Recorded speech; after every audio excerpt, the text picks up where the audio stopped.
এমনি এমনি ঘুমাবেন না। ঘুমানোর আগে বিসমিল্লাহ বলে লাইটটা অফ করবেন, বিছানাটা বিসমিল্লাহ বলে ঝাড়বেন, ঠিক আছে? ওয়াশরুম থেকে পারলে অজু করে আসবেন।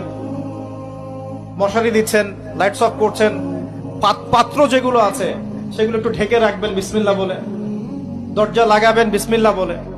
এরপর 3 বার পড়বেন সূরা ইখলাস একবার, সূরা ফালাক একবার, সূরা নাস একবার, পরে হাত একত্রিত করে ফু দিয়ে গা মাসাহ করবেন।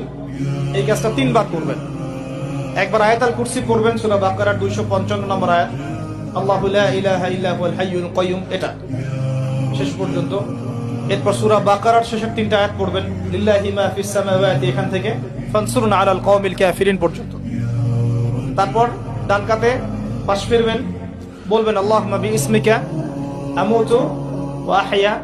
হাত নিবেন, হাতে গুনতে থাকবেন সুবহানাল্লাহ সুবহানাল্লাহ সুবহানাল্লাহ 33 বার, আলহামদুলিল্লাহ আলহামদুলিল্লাহ আলহামদুলিল্লাহ 33 বার, আল্লাহু আকবার আল্লাহু আকবার আল্লাহু আকবার 34 বার। ঘুমিয়ে যাবেন।